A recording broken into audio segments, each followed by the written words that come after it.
Disclosure.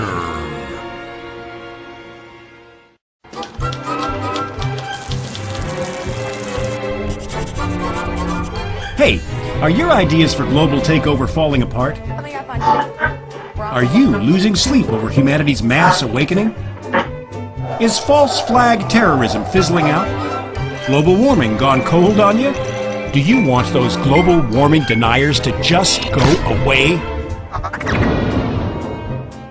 Are all your phony economic crises being exposed?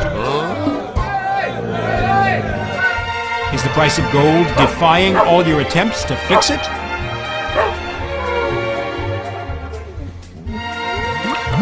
Isn't killing the Gulf of Mexico and poisoning millions of people reducing the population fast enough for you?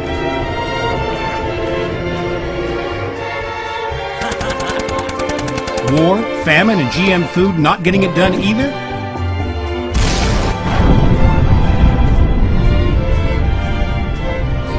No? Well, don't give up. Get disclosure.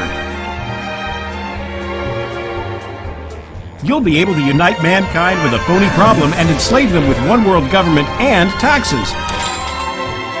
Yes, disclosure. Your one-stop shop for full spectrum dominance. But wait, there's more. Sign up for Disclosure today and you'll get problem, reaction, solution absolutely free. That's right, absolutely free. Act now to be entered into our fabulous propaganda prize draw. Disclosure! Our surveys show that 9 out of 10 world leaders prefer it. Disclosure, cleansing the minds of the unwashed masses with a tantalizing, terrifying, taxable new reality. I'm only going to say this 3 times. Disclosure! Disclosure! Aliens may or may not be real. Your home may be at risk from those possible aliens. No major credit cards accepted because there is only one currency under a one world government. Prepare to die screaming, probably. Disclosure is compatible with Project Bluebeam. Do not employ critical thinking.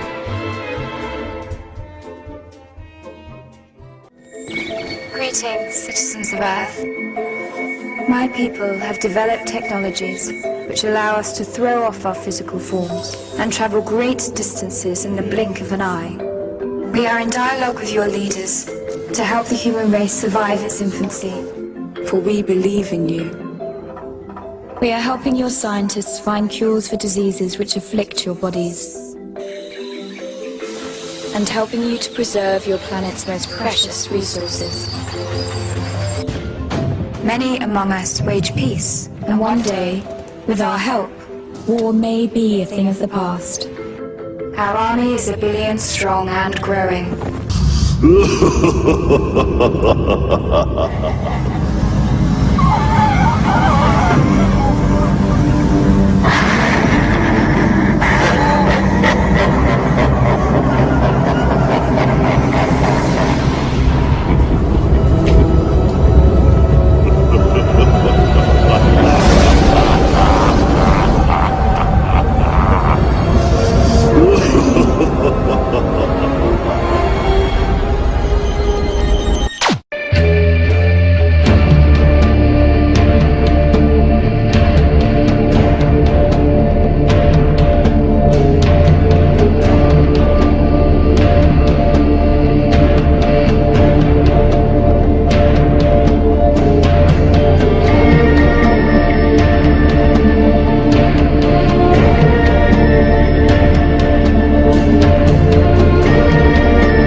I discovered was amazing.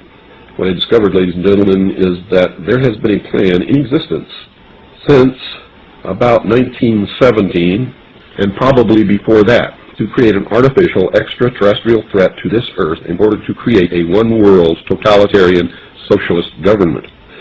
One of the first documents that I found in my search was this one, the Imperial Japanese Mission 1917, a record of the reception throughout the United States of the special mission headed by Viscount Ishii. And when the Imperial Japanese Mission was in New York City, they had a dinner, and some pretty famous people spoke at this dinner. One of them was John Dewey. John Dewey is the father of our failing, disastrous public education system. Here's what he said. Listen very carefully. John Dewey, professor of philosophy in Columbia University, who was the next speaker, was listened to with great intentness. He said, quote, "Someone remarked that the best way to unite all the nations on this globe would be an attack from some other planet. In the face of such an alien enemy, people would respond with a sense of their unity of interest and purpose." Unquote. Now, bear in mind, folks, that's 1917. One of the next documents that I found, and I found quite a few, but one that's pretty important is called the Report from Iron Mountain, the probability and desirability of permanent peace. Now, I encourage you to find this book, wherever you can find it. I don't know where you can get it, but find it. Page 66. Credibility, in fact, lies at the heart of the problem of developing a political substitute for war. This is where the space race proposals, in many ways so well suited as economic substitutes for war, fall short. The most ambitious and unrealistic space project cannot of itself generate a believable external menace. It has been hotly argued that such a menace would offer the last best hope of peace, etc., by uniting mankind against the danger of destruction by creatures from other planets or from outer space. Experiments have been proposed to test the credibility of an out-of-our-world invasion threat. And as you just heard, these things were planned many, many years ago. All the bombardment of the public with movies about flying saucers in the 50s, right after the United Nations Treaty was signed and the UN Participation Act was pushed through Congress, and all of the incidents since that have convinced the majority of the American people that flying saucers are real and extraterrestrials exist, and that flying saucers are from an extraterrestrial origin. This is being promulgated in many ways, by television commercials, in the movies, in the newspapers, by creating incidents either real or imagined. I believe, because of my research, and because of the extensive documentation that I have found and that is in my book, that this whole scenario has been created to give us an artificial alien threat from outer space. During the Reagan administration, he made 6 speeches, specifically talked about a threat from outer space by some other species from some other planet. 6, ladies and gentlemen. Why would the president repeat the same thing 6 times, tagged on to the ends of speeches by him? The speechwriters did not put that in the speech. Ronald Reagan added it himself. Perhaps we need some outside universal threat. I occasionally think how quickly our differences worldwide would vanish if we were facing an alien threat from outside this world. How easy his task and mine might be in these meetings that we held if suddenly there was a threat to this world from some other species, from another planet, outside in the universe. We'd forget all of the local differences that we have. This was a powerful suggestion to implant into the minds of the people of the world that there really is a threat from some other species, from some other planet, to this Earth. Now, you people out there have been ignoring the UFO phenomenon for too long. It has all the earmarks of the most successful, most sophisticated mind control operation in the history of the world, and you are ignoring it. What better way to implement a plan to bring about a one-world government than to create the possibility in the minds of the people of the world that we are being threatened from some other species, from some other planet, and do it in a way that if anybody questions it or challenged it or wants to talk about it publicly, that they are ridiculed. And the ultimate goal is to make the Earth look very small, to present the people of the world with an external threat to this Earth, a superior race from some other planet, vastly superior to us in intellect, philosophy, and technology in order to cause the dissolution of nation-states, the dissolution of all existing religions, and the formation of the world totalitarian socialist government.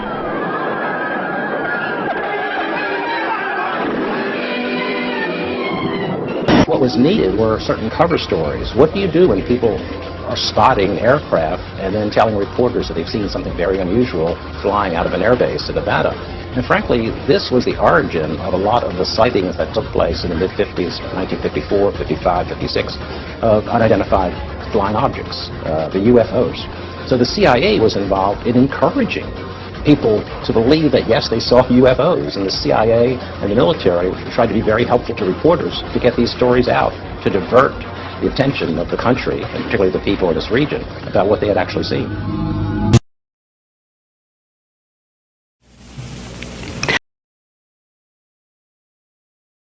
The traumas I endured with Cox are absolutely horrific.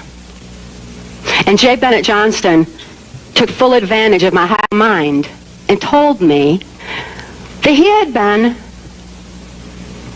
involved in the Philadelphia experiment.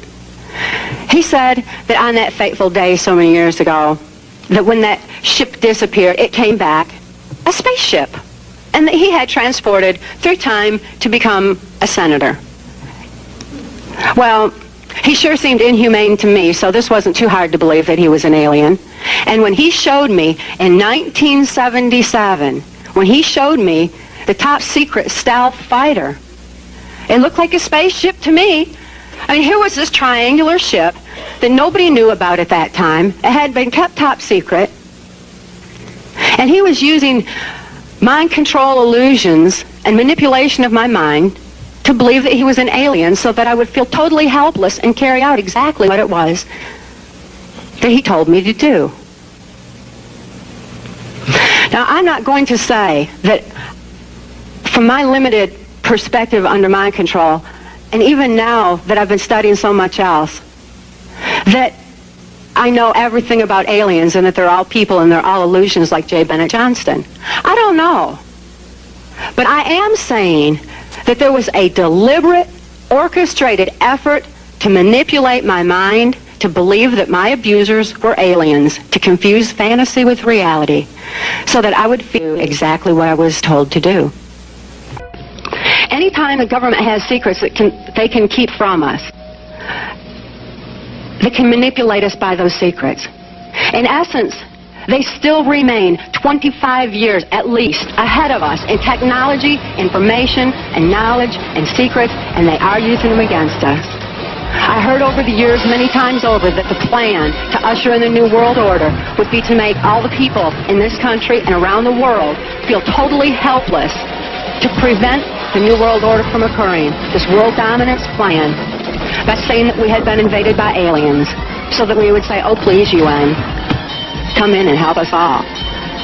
So bear in mind that there is a planned orchestration to get people to be submissive through the secret technology and information that they're keeping from you under the blanket of a so-called National Security Act that's threatening the security of our nation. It didn't take much for the CIA to spin the extraterrestrial story into the hearts and minds of the American public. And once it was there, all manner of experimental technology could, if it was spotted, be put down to the UFO phenomenon. But there are some cases that I just can't explain.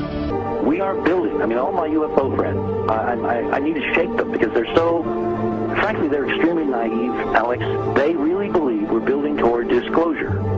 I believe we're building toward a mass, carefully manufactured fake event where ETs, who are really human, who are really part of this secret clique, who are probably Nazis, who developed and perfected their technology from World War II.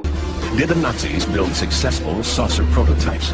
Did the U.S. government and other nations develop them in secret? Are all of these sightings human-engineered craft? So, if you don't want to be panicked and stampeded by this phony threat from space, then you'll study the UFO issue and you'll find out the truth about the issue. And then when they say, oh no, there really are aliens and they're coming to eat you and you have to give up all the rest of your liberty so we can protect you, you can say, nah, I don't think so.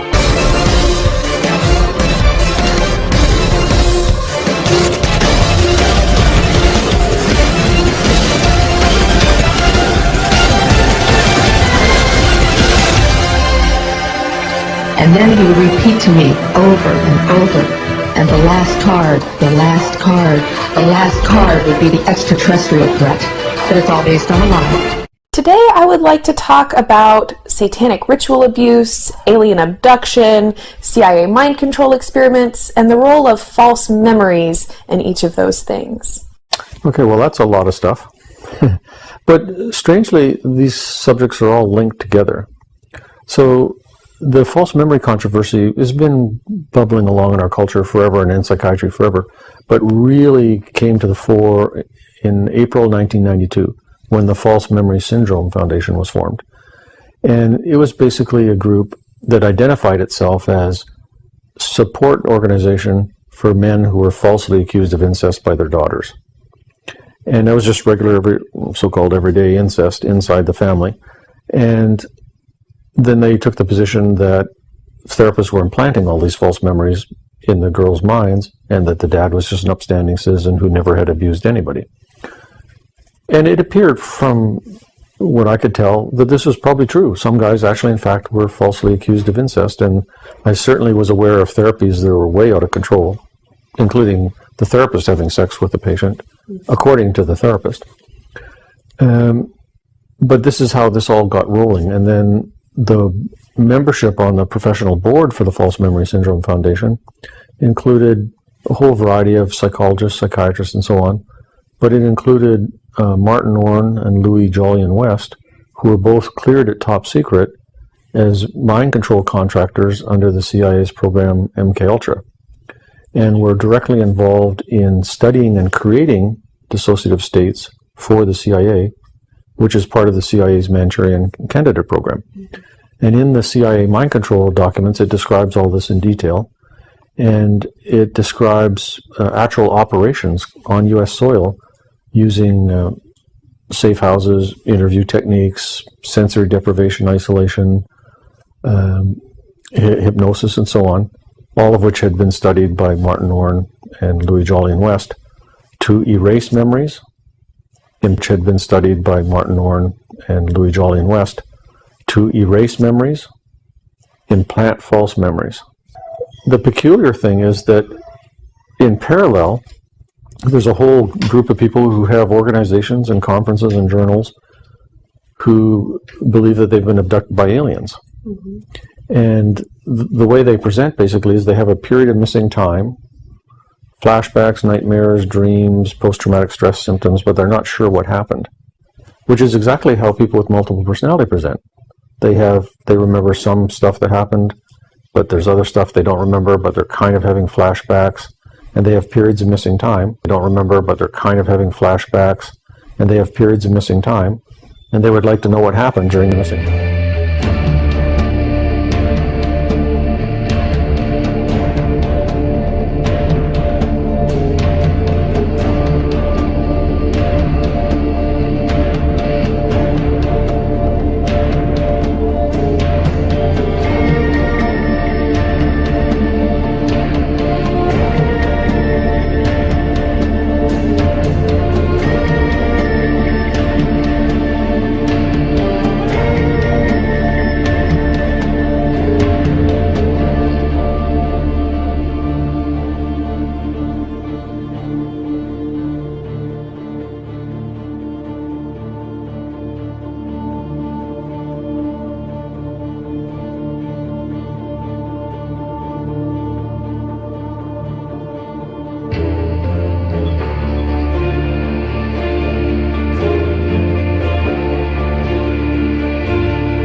Ladies and gentlemen, here I am, back of a stone wall that adjoins Mr. Wilmer's garden.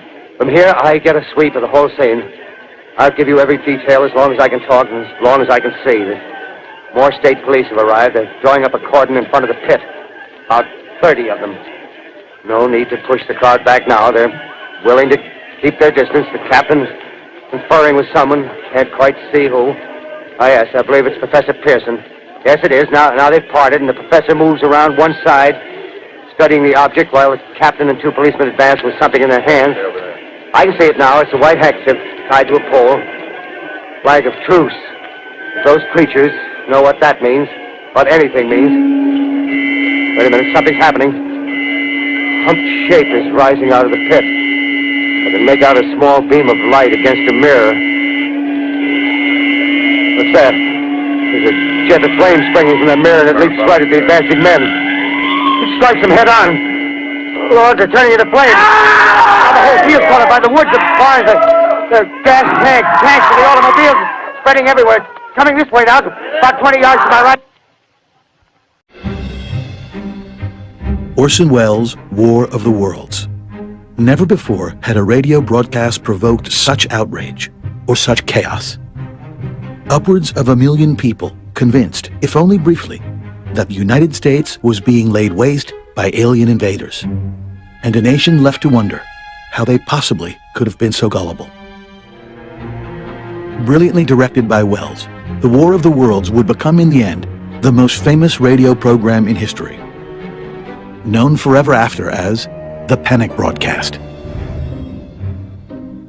Yet it all began unremarkably, at a little past 8 o'clock in the East, a Sunday evening like any other in America, with dinners being finished, dishes washed, and radios across the country turned on, more or less in unison. The Columbia Broadcasting System station presents Orson Welles and the Mercury Theater on the Air in The War of the Worlds by H.G. Wells. It was October 30th, the eve of Halloween, a night known variously as Mischief Night, Devil's Night, Hell Night, a night that for some 200 years had unleashed all manner of trickery on the unsuspecting. On this night, in 1938, it would also unleash the pent-up anxieties of a nation.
Some people think that aliens are from another planet, and some people think that aliens travel intergalactically, to say that they travel as people or pilots in a ship. And some people think that they're from another solar system, and some people think that they created us. And so some people think that they're here to bring about an ancient knowledge that mankind lost, or something like that. Some people think that Christ is one of these individuals and a human thing, or a human disguise. There are a lot of different beliefs in regards to them. And one thing that has been proven true is that these beings have been deceivers since they first got here. And every time they told a ruler or a person that they came from a planet, or they came from a society, and that they were created under a different God than we would know, it has often been shown to be a lie. They seem to also change the story of their origin, and history has shown that over and over again. And what I mean by that is to say, many times when people thought that they were on another planet, it turned out that under hypnotic trance, through hallucinations called either holographic images, they were meant to think they were on another planet. Some of them have literally woken up in the midst of having this technology operated on, and they realized that they were actually in a laboratory room. And unfortunately, when they realized they were in a laboratory room, they realized that there were human beings in that room, and there were actual, real Nephilim beings in that room. They realized that they were not on a planet, but they realized that they were somewhere on Earth, and they were in a secret place where they were being experimented on. Some of them are actually using ships, real technological ships, to kidnap people. That does not qualify them as coming from another planet, as the way they would define it. So let's understand a little bit more evidence on that. Let's go back to the intergalactic thing, okay? If they're from an intergalactic world, let's say they're from 9 solar systems away from us, and they were from a technological world that is 9 solar systems away from us, that world would be far more present than non-existent as we're in that state now. Meaning, the traffic would be so heavy that you would see it, and you would clearly see it all the time. Interesting thing about space is that the solar system that we live in is actually called clean space, meaning there aren't really a whole lot of debris and gases and things in our solar system. It's very clean. But the solar systems that are around us are filled with very dangerous gases, and they're filled with strange anomalies, weird type of rocks. And basically what I'm saying is, for the kind of technology to travel warp speed at such a speed and power that it would probably kill them before they even got here, the gases would definitely ignite with nuclear energy sources. This is why deep interstellar travel is not possible, because the more and more further you go out into space, the more and more dangerous it becomes to travel. So if there was intergalactic activity going on, where people are actually blasting themselves from that solar system over to here, the traffic and the accidents and the explosions from these accidents would be so magnificent that they would be seen from Earth. And so we don't see anything like that. Not anything like that at all. And let's say they manage to get through the gases and the rock formations and everything else. Let's say they develop some type of technology where they could actually do that. Still, what you don't factor in is that you will see them coming before they even got here. And the whole world would actually see them coming before they even got here. You don't see that. So that debunks any theory that they are intergalactic. Also, if they created us, then who created them? You got to recognize that the universe is far bigger than an alien, as they want to call it. And these aliens do not have appropriate explanations for these things. They ignore these questions. At this stage, the rocket was traveling between 11 and 14,000 miles per hour when a saucer-shaped craft entered the frame. It flew into the frame like this. It shot a beam of light at the warhead. Now, remember, all this at this point at several thousand miles an hour. So this thing fires a beam of light at the warhead, hits it, fires another beam of light, and then flies out the way it came in. And the warhead tumbles out of space.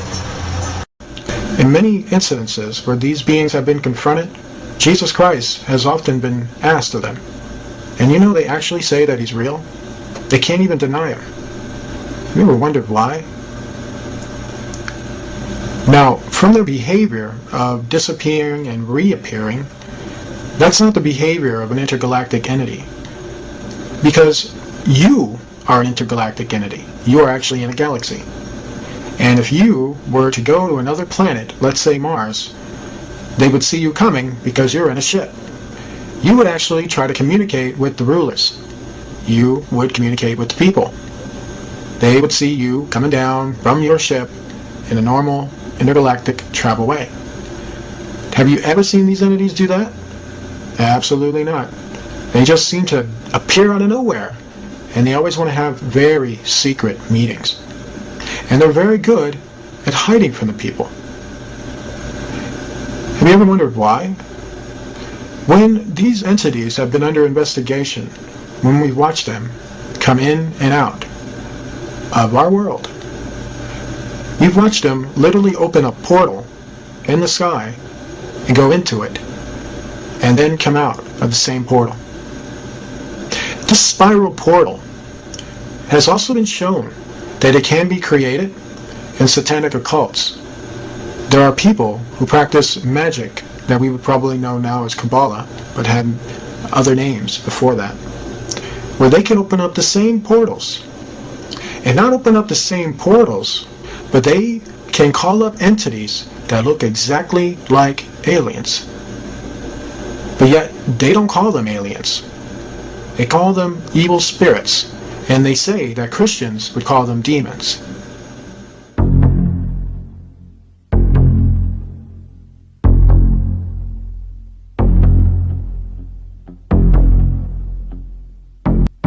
Question, can you tell us about UFOs? My sister, before my wife came around, used to be leader of the state of Ohio, the high priestess there, of the whole state. And her real pastime was calling up, supposedly filling the sky with UFOs and watching everybody's excitement. And some of the most outstanding sightings were in the early 70s in Ohio.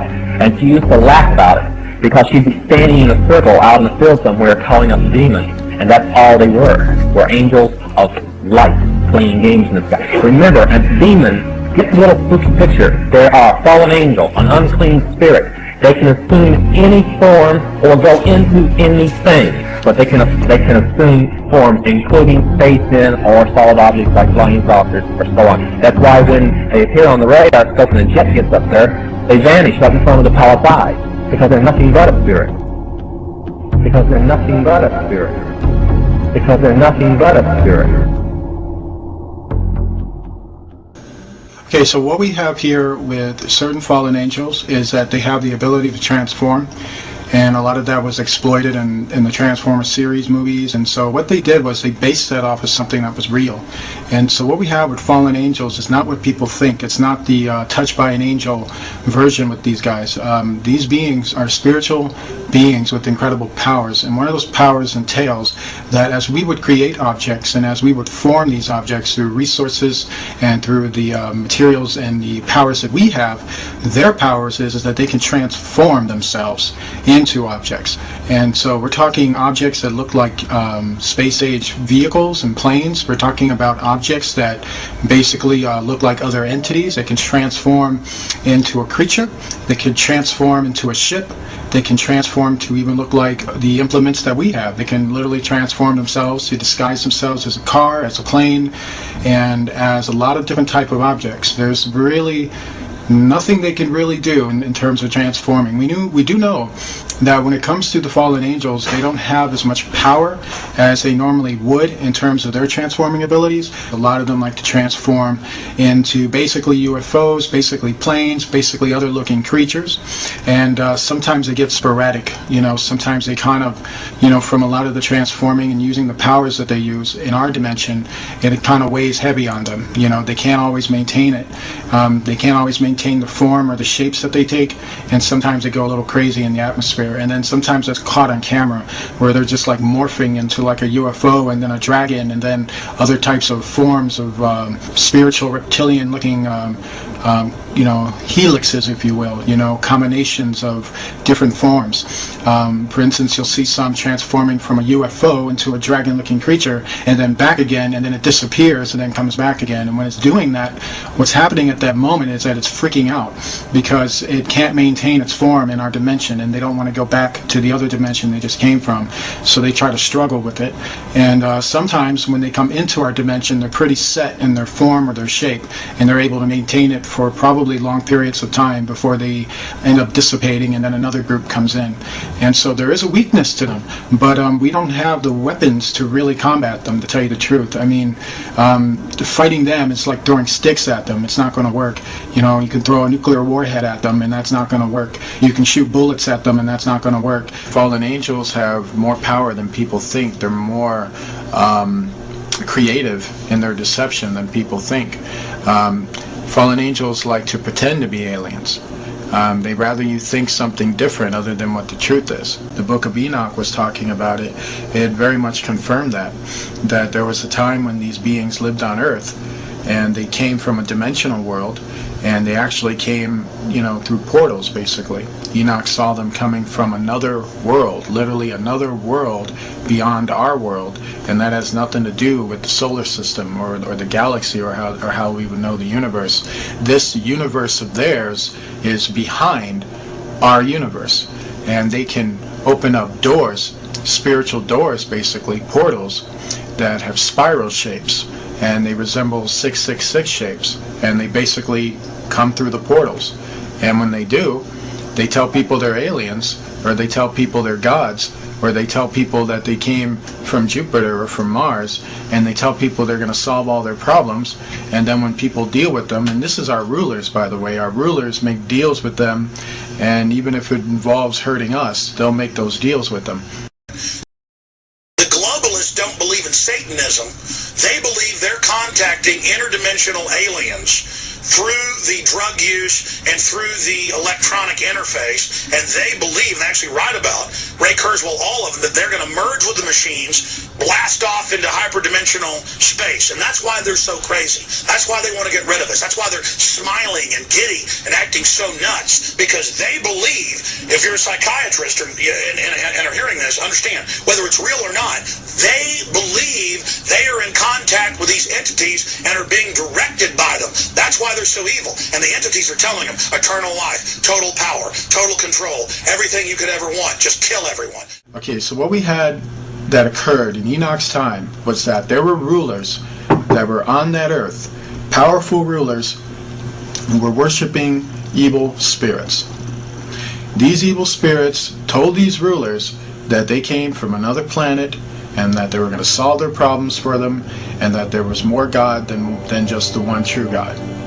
And so they believed in that for like hundreds of years for a while. What happened is that over time, while these rulers were worshiping and not taking warning from the other sons of God, those entities backstabbed them.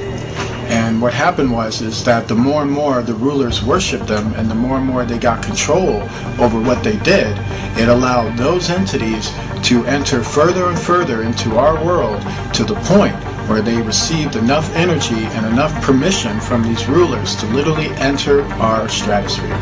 And when they entered our stratosphere, they came in full invasion force. The book of Revelation tells us that's going to happen again. We are living in the stage where the beginning of that is already happening.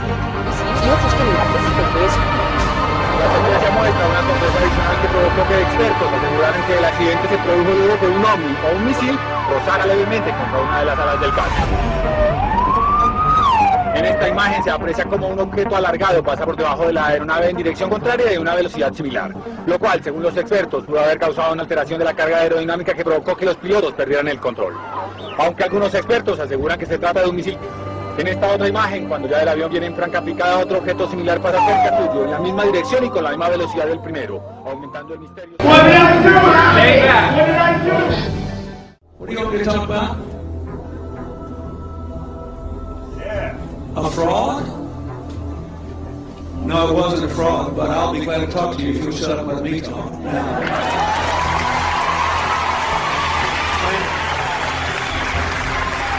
A fraud? Let me tell you something. I'll tell you a couple of stories about fraud. The Bohemian Club. Did you say the Bohemian Club? That's where all those rich Republicans... Listen, I am a happy member of the Bohemian Grove. I like the folks who come there, and it's really inappropriate for me to talk about the group beyond that. Thank you. Have you been there for the ceremony with the cremation of care? Frankly, I don't think that's something I need to talk to you about.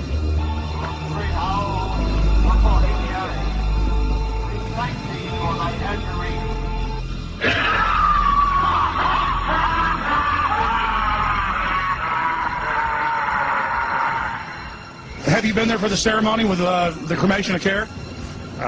Frankly, I don't think that's something I need to talk to you about. Really? That's right. Well, I'm Alex Jones, and I snuck in there in 2000. I'm the guy that blew it wide open and got the video. It's been on national TV. Well, I disrespect you for that. You do? I do. But there's a lot of big public officials going in there. Don't we deserve to know? I don't know anything about you, and I don't know anything about your film. But if you go in there with an understanding, you violated that understanding by releasing that film, and I don't respect you for that. Really? We have public officials. I'm sorry, you took an understanding when you went in there that you would not do that film. And did you have an understanding when you went in there? No. Did you crash it? Yes. Yeah, and it has no trespassing signs there too, doesn't it? No, they put those after. Oh, I'm I sorry. just walked in. I'm sorry, sir. I've been there before. I know what the circumstances are, and I'm sorry you violated the understandings. But that was not a gentlemanly thing to do. But what about the ritual? Is the ritual genuinely?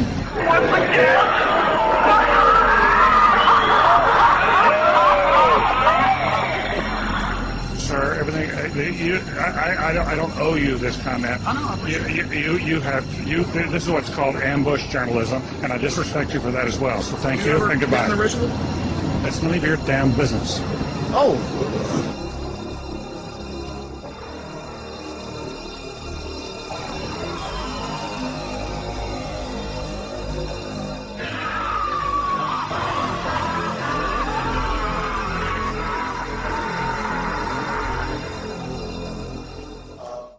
Redwood trees, right? I've never been to the Bohemian Club, but you ought to go. It'd be good for you. Get some fresh air.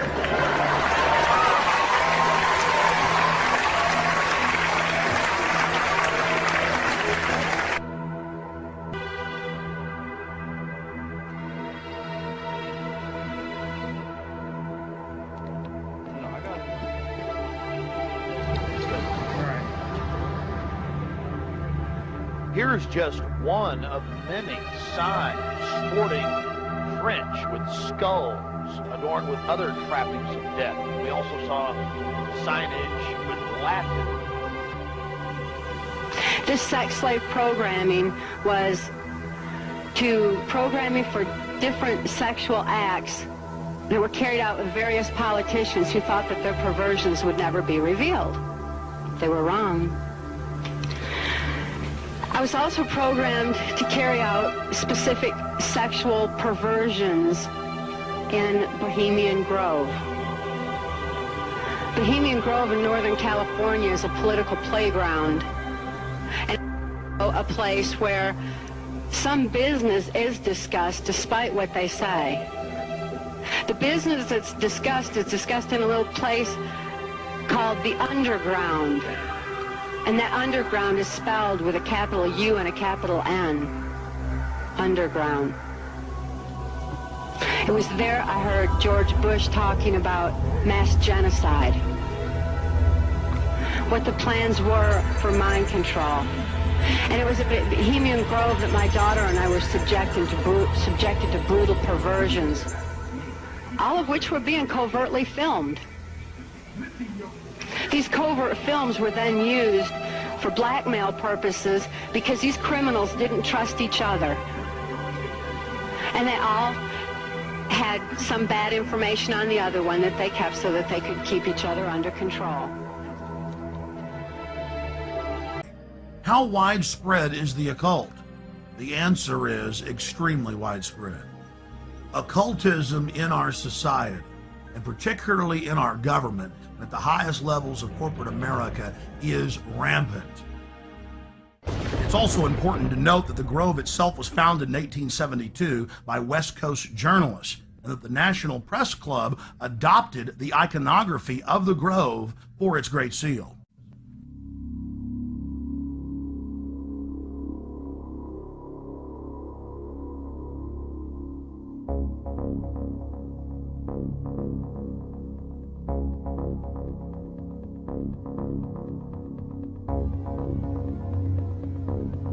Prepared to go to Congress, to swear before Congress that everything I've told you people and everything that is here is the truth. Thank you. That pressure needs to be brought to bring this to the attention not only of the Americans, but of people all over the planet.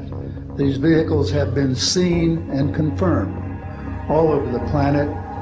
I am willing to sign a sworn statement or testify to my judgment and to what I have observed. Such things do exist. And I will testify to this under oath to a congressional hearing. I will testify under oath before Congress that everything that I have said is true.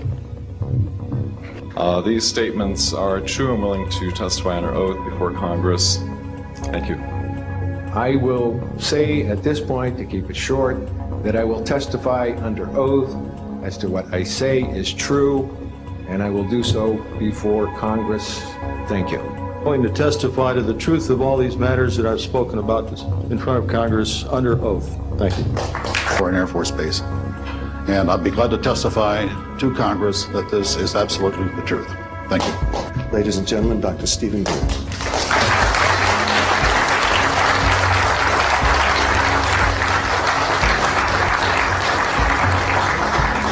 Thank you very much, John.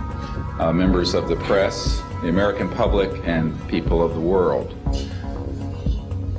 We are here today to disclose the truth about a subject that has been ridiculed and questioned, denied for at least 50 years. The men and women who are on this stage and the some 350 additional military intelligence witnesses to the so-called UFO matter and extraterrestrial intelligence can prove and will prove that we are not alone.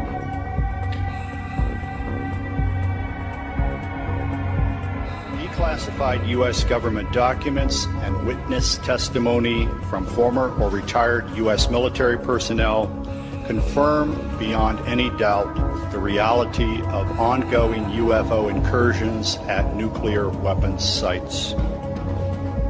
When I say UFO, the witnesses have described these craft as disc-shaped or cylindrical shaped or spherical. These objects are capable of both hovering and high-velocity flight, usually completely silently.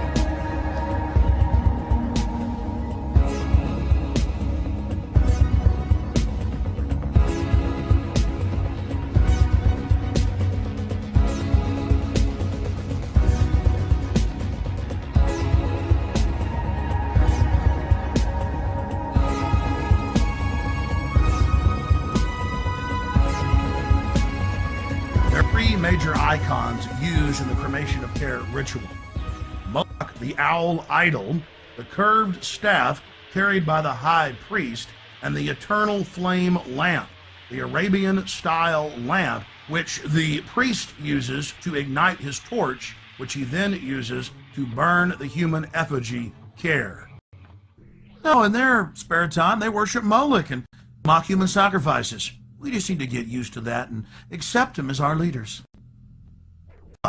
Your neighbor engaging in mock human sacrifices to Moloch, the demon idol that was worshipped all over the Mediterranean and the Middle East, would you let that neighbor walk your dog or house sit, or how about babysit your children? Be in control of the nuclear launch codes. Well, we give you a revelation. They are in control of national deficit, of Congress, of your bank account, of your local police department, and see you as cattle as their slaves.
J'ai une idée perverse.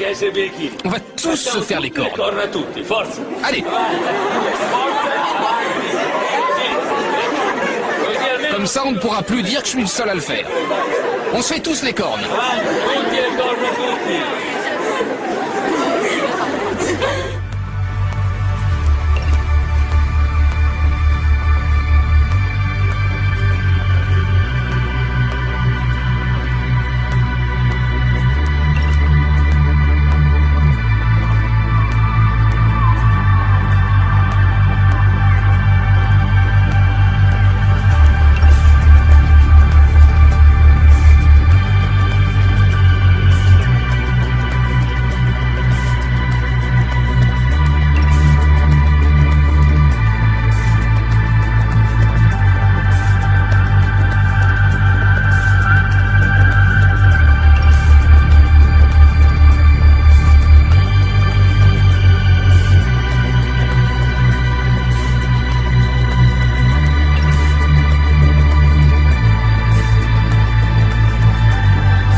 The World Trade Center bombing. Are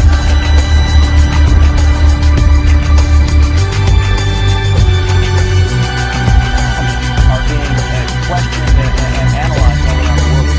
And of course, we've heard that the markets here in this country were closed today. We've been told they'll be closed again tomorrow. I mean, how long can we expect it?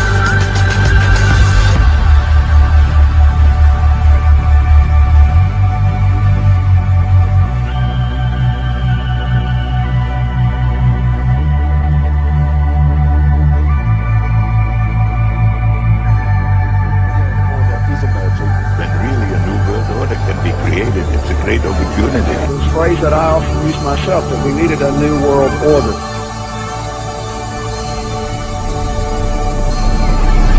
Those people who have been yelling, oh, the UN's going to take over global Conspiracy theorists.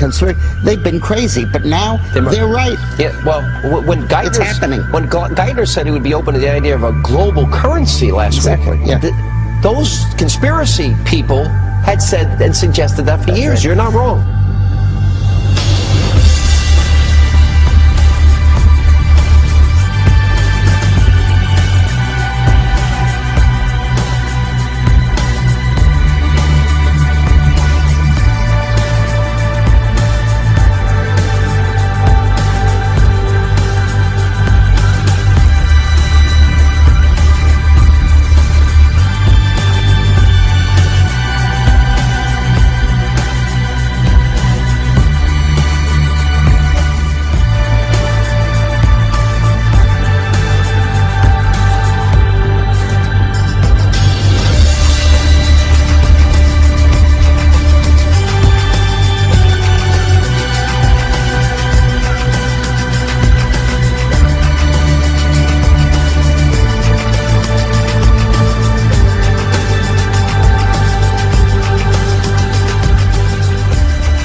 George Bush takes his inspiration from what he learned in Skull and Bones and from the Bohemian Grove, these evil organizations that perpetrate the ugly things that these criminals are doing to this country, for which they must be held accountable. They are the most violent, dirtiest people on the face of the earth. Somewhere Americans are going to have to take their country back and start finding out who are these people. Who are these people we call our representatives, the Bushes? George Bush, the president, his father, went around the country talking about a new world order. The people who are running this country from behind the scenes do not care a thing about Americans or bloodshed anywhere.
This government uses fear and depression as their major tools of oppression, and we have to understand we can't be scared, we can't be depressed, we have to think positively, we have to do good things, and it's not about me, it's not about individuals, it's about all of us standing up for what's right. And when we all stand up, that's going to be the significant amount of change that we're going to see in this world. That's going to be the time where we're going to take this country back for what it's supposed to be, truth, liberty, and love. And that's the main principles behind We Are Change. Keep standing up there as individuals, empowering ourselves and motivating more people to stand up with themselves.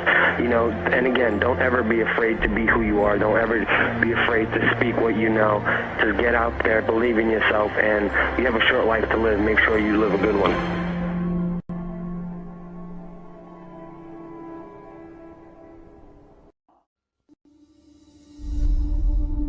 There's a worldwide revolution going on. And in my opinion, the young generation of white, black, brown, whatever else there is, you're living at a time of extremism, a time of revolution. What is it revolting against? The power structure. The American power structure? No. The French power structure? No. The English power structure? No. Then what power structure? An international Western power structure. And I, for one, will join in with anyone, don't care what color you are, as long as you want to change this miserable condition that exists on this earth. And there's got to be a change. People in power have misused it, and now there has to be a change, and a better world has to be built, and the only way it's going to be built is with extreme methods. So what you and I have got to do is get involved. You and I have to be right there breathing down their throat. Every time they look over their shoulder, we want them to see us. Once those intentions are made known, we can get to the nitty-gritty of the problem. We can get to the core of the problem. We can get to the root of the problem. And then we can correct the problem.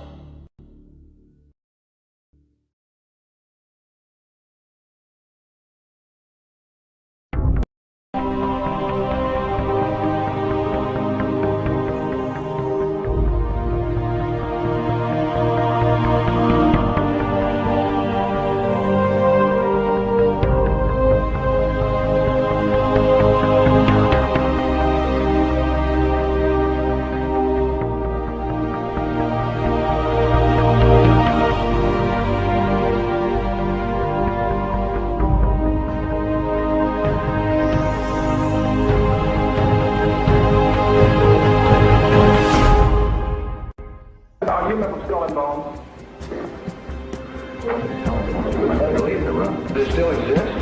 I mean, the thing is so secret, I'm not even sure it still exists.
Thousands of years, tends to be kept in the bowels of these blood oath secret societies. And by that I mean the Shriners, the Freemasons, the Odd Fellows, the Illuminati, the Order of the Palladian. There are literally dozens of names down throughout the centuries that this goes by. But it has to be in one of these groups where you have to swear to kill a fellow member of the society if they reveal the secrets, or you yourself be killed by a member of the society if you reveal the secrets. That's what blood oaths are. That's what blood oaths are.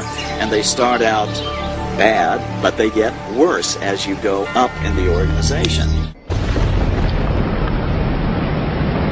Their whole purpose throughout history has been to teach a small number of people how to become adept at controlling everyone else and presenting their societies as desirable to the profane, so that you'll go knock on the door and say, hey, can I be a member and be initiated, with the promise of learning some great secret. What is that secret?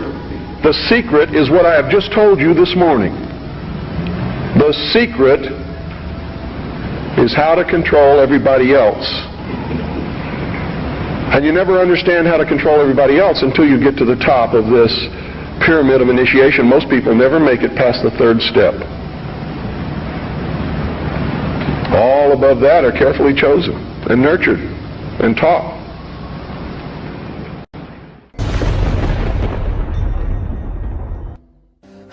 As with all secret societies, you have levels, and if you're on the lower levels, you don't even know they're upper levels. They don't even tell you.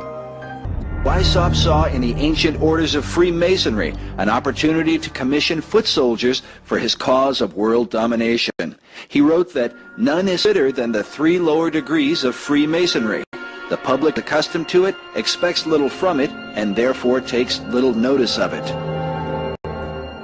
Weishaupt felt that Masonry was the easiest way to get a good Christian guy on the path of destruction, essentially, where you can have them take little baby steps on this path. It's a system they've been working on for thousands of years. They've really got it down. They know how to gradually, gently corrupt people from Christendom, first of all, to deism. Of course, deism is where, yes, God started the world, but then he took off, and he has no place in the affairs of men now. And so you don't have to worry about God, you don't have to worry about heaven and hell. You just kind of do your thing, and everything will be okay. Deism to atheism is the next step. Atheism, where you claim there is no God, and then, of course, the next step is out and out Satanism. And interestingly enough, Satanists know there's God, know there's a heaven and hell, and they just choose hell, and they choose to drag as many people into hell as they can.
The religion of Masonry, while often cloaked with Christian titles, is actually based upon the ancient mystery religion of Babylon and Egypt. These same mysteries governed the worship of Medo-Persia, Greece, and Rome. The mysteries are often symbolized by the all-seeing eye, sometimes called the eye of God. But the God of Masonry is not the same as the God of the Bible. None was more adamant about this point than the man considered by many to be the most influential Mason of all time, Albert Pike. Albert Pike was a Confederate Civil War general who was the head of American Freemasonry in the post-Civil War period. he was probably he's certainly the most important American Mason. His book, Morals and Dogma, is required reading for every Freemason. He says on page 624, the 28th degree, Teachings of the 28th Degree, he says, quote, Masonry is identical with the ancient mysteries. Okay? And then he goes on, he says, we reproduce the speculations of the philosophers, the Kabbalists, the mystiques, and the Gnostics, unquote. Well, these were all systems, religious systems, that worshipped Lucifer. Pike probably mistakenly reveals his true intent because he speaks of Lucifer frequently. Now see, Masons distinguish between Lucifer and Satan. Masons believe that Lucifer is the light bearer, the good God, and that the Christian God is called Adonai, the evil God. They use as their justification that if the Christian God was a good God, then there wouldn't be this Garden of Eden problem where because you ate of the apple, now you have to suffer and you have to, the sweat of your brow, you have to make your living. Well, women have to give birth in pain, etc. You know, no good father would do that to his children. So the Christian God is the evil God, where Lucifer is the good God because he'll give you everything you want. He'll fulfill your every desire. In 1908, French occult expert Copin Albancelli wrote, certain Masonic societies exist which are satanic, not in the sense that the devil comes to preside at their meetings, but in that their initiates profess the cult of Lucifer. They adore him as the true God, and they are animated by an implacable hatred against the Christian God, whom they declare to be an impostor. Perhaps Albert Pike's most famous and controversial quote is this one. The true and pure philosophic religion is the belief in Lucifer, the equal of Adonai. But Lucifer, God of light, is struggling for humanity against Adonai, the God of darkness and evil. Because of this, occult author Edith Starr Miller wrote, Luciferian occultism controls Freemasonry. It is important to remember that the lower ranks of Masonry are largely unaware of the deception of their leaders. Master Mason Manly P. Hall, who said that when the Mason learns the mystery of his craft, the seething energies of Lucifer are in his hands, also made it clear that Freemasonry is a fraternity within a fraternity, an outer organization concealing an inner brotherhood of the elect. Meanwhile, Albert Pike wrote in his famous Morals and Dogma that symbols are displayed to the initiate, but he is intentionally misled by false interpretations. It is not intended that he shall understand them, but it is intended that he'll imagine that he shall understand them. Their whole goal with this philosophy is to teach all men and women that the only end of life is to seek the utmost pleasure and happiness that you can get out of it, because when you die there's nothing else. That's what they teach. That's what they want you to be. They don't want laws against sexual promiscuity. That's why they don't want families. That's why they don't want marriage. That's why they encourage homosexuality. There's a method to their madness. There's really not much method to yours, because you're operating from a place of ignorance, and until you change that, you're going to be bumbling around, bumping into each other, saying and doing the wrong things, not understanding the nature of your enemy. And if you don't understand the nature of your enemy and the weapons they use, you cannot fight that enemy. You can't fight the battle. You wouldn't even be on the battlefield. That's why you're losing the war. And I can assure you, you're losing the war. Doesn't mean it can't be turned around. But it'll never be turned around until you learn what you need to know. It is simply the fact that certain of their members worship Lucifer, and that they keep that secret from the overwhelming majority of their own members, and certainly the public is never to know this fact if they can help it. And the evidence to support that conclusion is ample, but only to one who cares enough to look for it. The problem with most people is they don't care enough to look for anything. The secrecy is because, folks, the real secret of Mystery Babylon is how to control everyone else. And if they reveal these secrets, they won't have the control, for it'll be in the hands of everyone.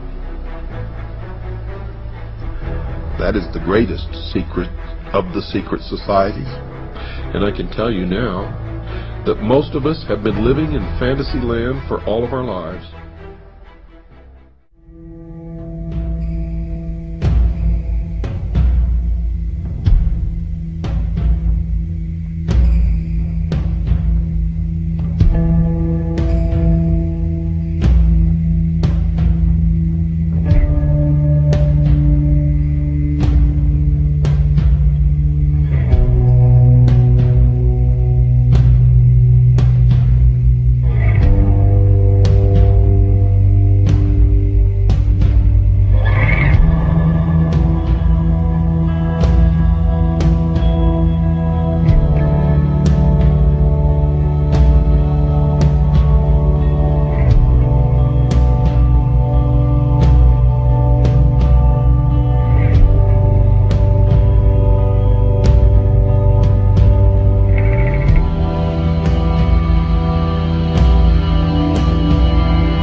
In praying to demon spirits?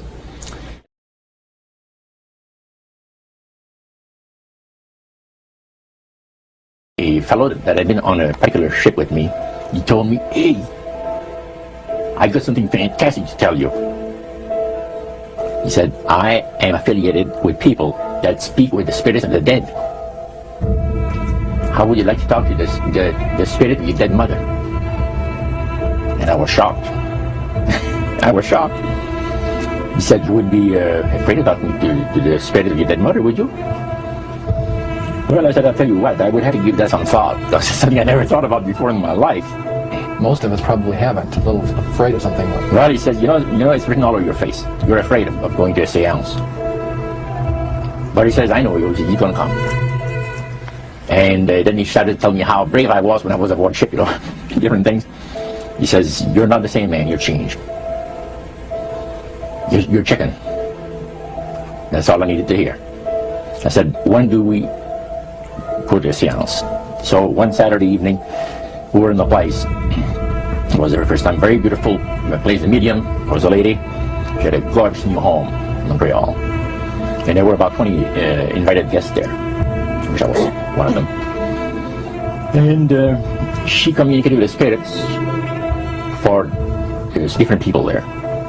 And they were telling them what the spirit said. One man said, "I would like to talk to my friend that died 6 months ago. But I don't want him to appear. Just want to talk to him. Because he says, I don't trust you talking to my friend for me." So the medium says, "Let me inquire from the spirit." "Yeah, the spirit will talk with you." And that big masculine voice was heard in the place. It says, "Hi, Frank. It's nice of you to ask for me to talk with you." And they had a little chat.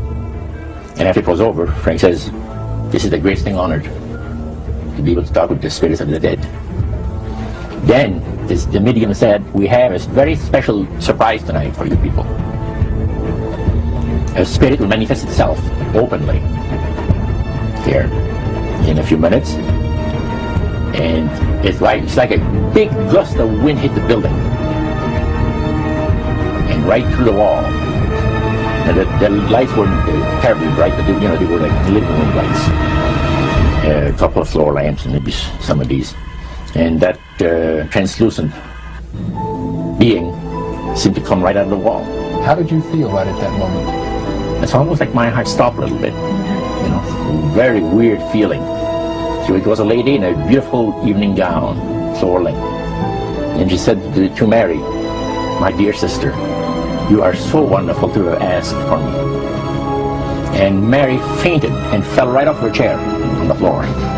And a couple of guys jumped up and pick her up, and so it's gone. That was the beginning of it. That's how you got into it.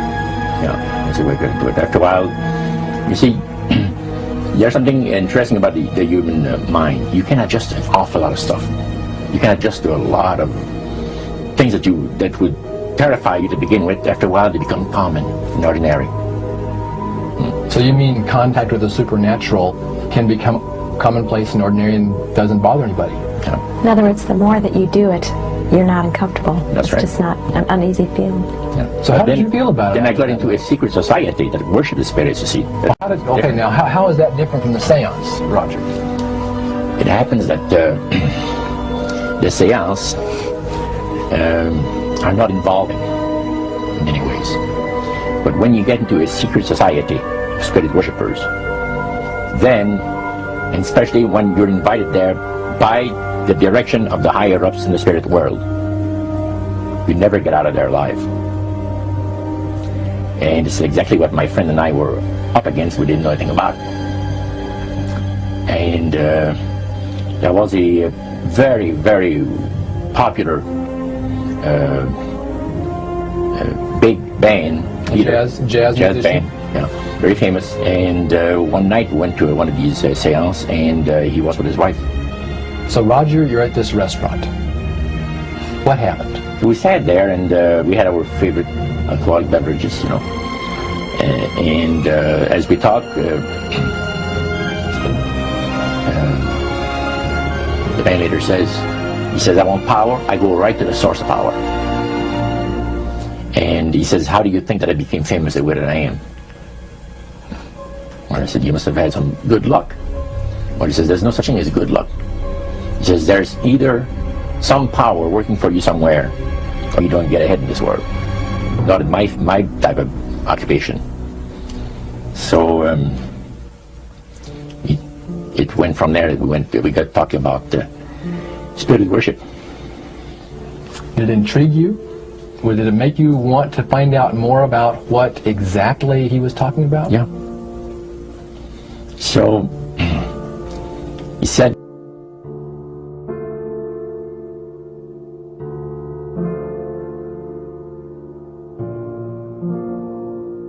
the supposed spirits of the dead that you're talking with are demon spirits. They're fallen angels.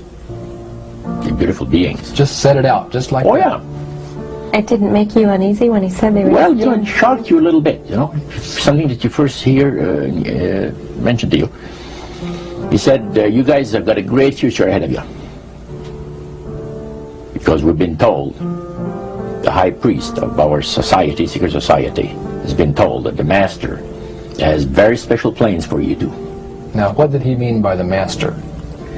Satan. And we were interested to hear more about it. And he told us, he says, look, we worship spirits.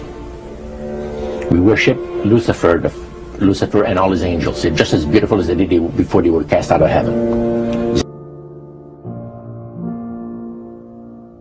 There was a misunderstanding in the whole thing, he says, among the inhabitants of the galaxies. And he says, our master was misunderstood. And God did not bear with him like he does with people that make mistakes today. So we're in a warfare, good against evil. And we happen to be the evil ones, but we're not that bad. He says, I look at this business between the forces of good and evil. He says, you believe in one person believes in God, and everyone believes in Lucifer. It's like politics. So the great controversy is real. And you heard someone talk about it that's on the other side. And to these people, they are sold to the fact that Christ will not return to this planet with power and great glory. He's going to abdicate all claims to the planet, because the high priest once said that Christ will abdicate all claims to the planet because he knows that it is lawfully and rightfully Satan's.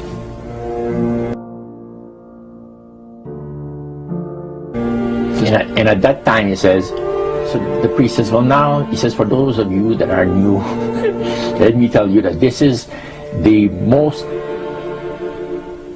feasible way, he says, to please the spirits is to deride Christ and his people, you know, and his church and all that. So they sing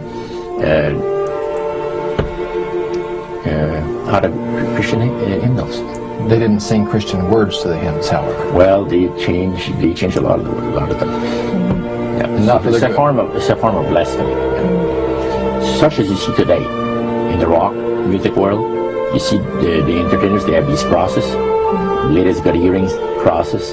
The guys got crosses. This is a form of blasphemy, a form of deriding Christ. You see, spirits cause the people to do that, to find pleasure in wearing this type of emblem, which is the cross is the emblem of the crucifixion of Christ to the Christians.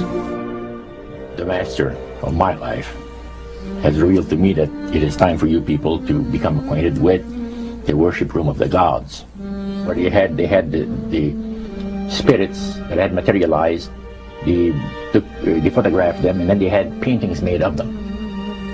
And there was probably about maybe 100 of those around the place. So how did you feel when you walked into that room? I felt that these people had power, and they had a lot of it. Did that attract you?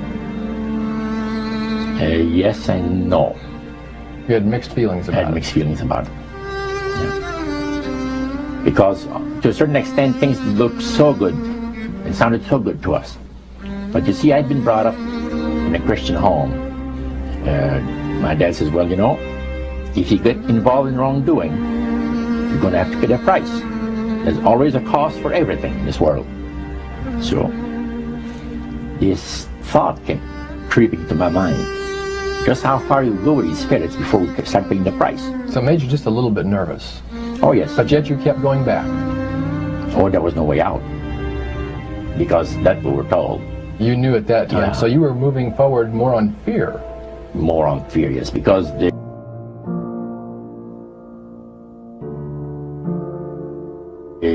high priest said that the master had special plans for us in our lives, and that no one ever went into this society unless they were invited by the spirits.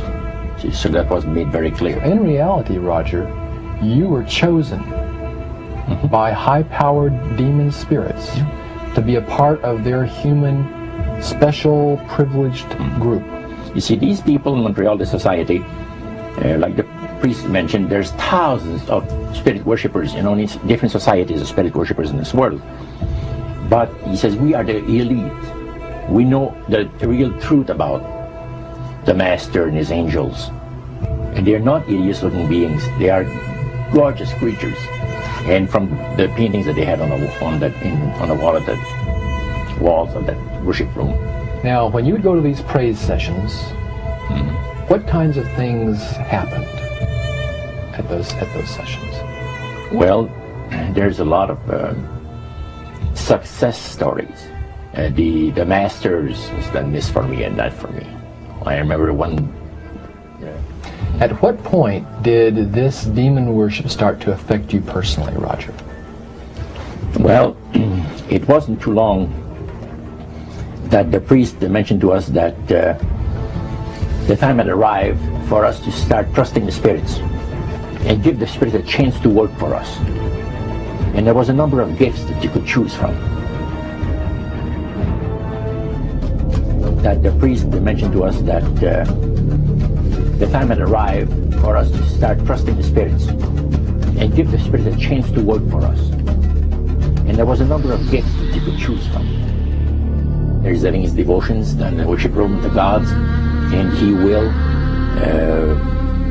use a trance medium to converse with certain demon spirits that will inform him in regards to ancient history.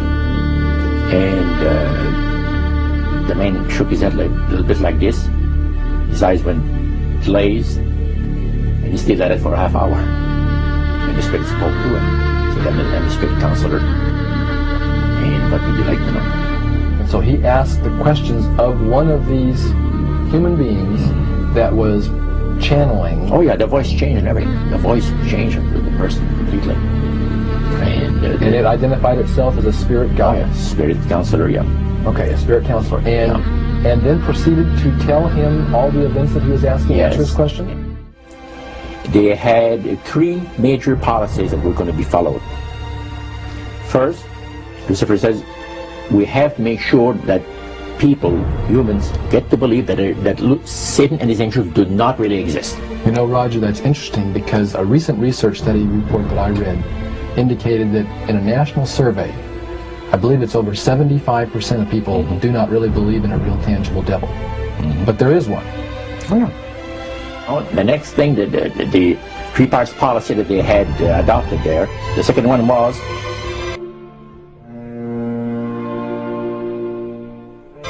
to find a way of being able to get total control of people's minds. And that would be done by taking hypnotism out of the realm of the occult and introduce it as a new science for the benefit of mankind. They felt that by taking hypnotism out of the realm of the occult and introducing it as a new science for the benefit of mankind, they could then use people of great renown, educators, people of capacity, that would do great things, such as supposedly regress people in time to former lives that they had.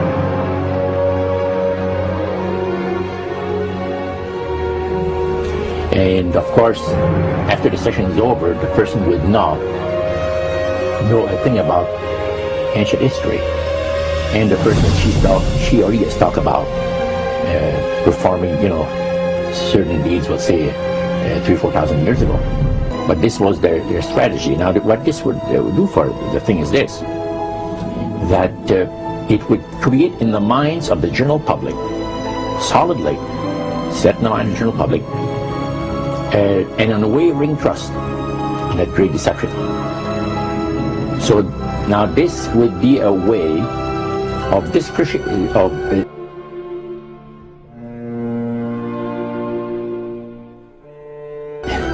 de-Christianizing the Western world through the avenue of mysticism. The 3 things were, number 1, that they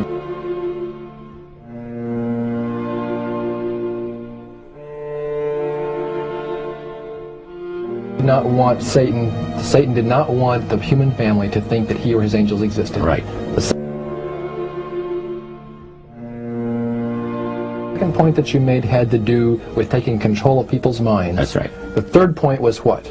Well,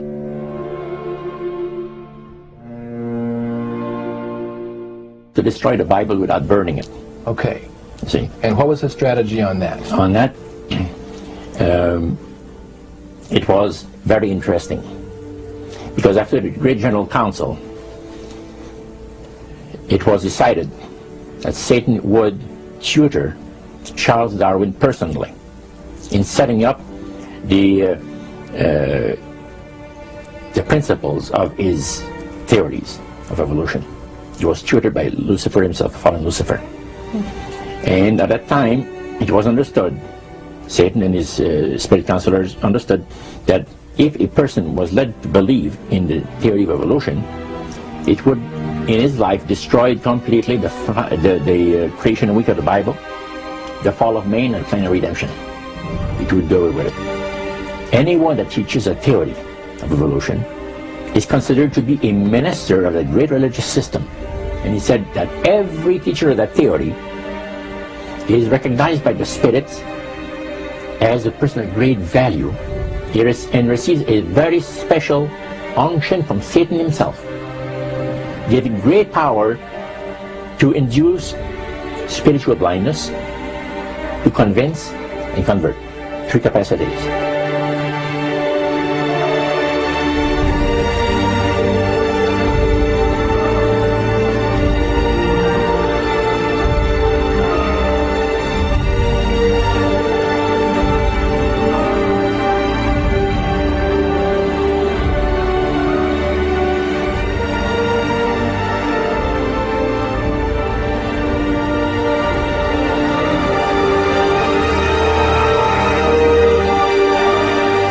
Grain plane, the master's grain plane. for harvesting the nations, for harvesting the multitudes of the earth into his cause, just before the close of the great controversy between the forces of good and evil. It's going to be done in a unique manner. This grain plans is going to take people are going to eat the stuff, because it says spirits, demon spirits, will declare themselves to be inhabitants of far distant planets in the galaxies.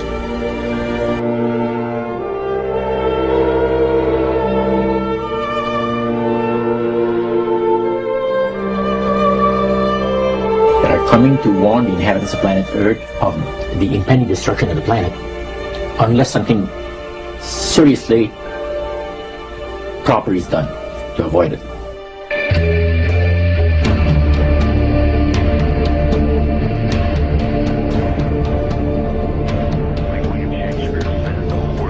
Could become the miraculous solution to all current difficulties. We are threatened by a superclass that control the flow of information and hide technology from the public. The prospect of domination of the nation's scholars by federal employment, project allocations, and the power of money is ever present and is gravely to be regarded. We must also be alert to the equal and opposite danger that public policy could itself become the captive of a scientific, technological elite. It is time to put down the remote control, to turn off your Xbox, and start paying attention. It is time to step away from everyday luxuries and pop culture and take action against a monolithic, concentrated evil in order to save what's left of humanity. We must now trade in our apathy for action in order to defeat this invisible empire.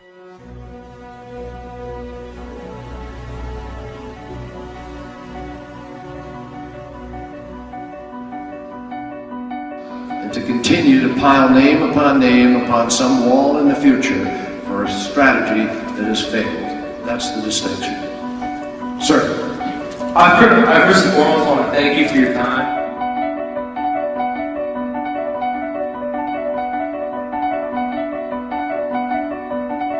Impeach Bush, all right? Also, were you a member of Stolen Roads College, Bush? Were you in the same secret society? That's all right. Let me answer this question. Excuse me, were you arrested? Whoa. Is anybody watching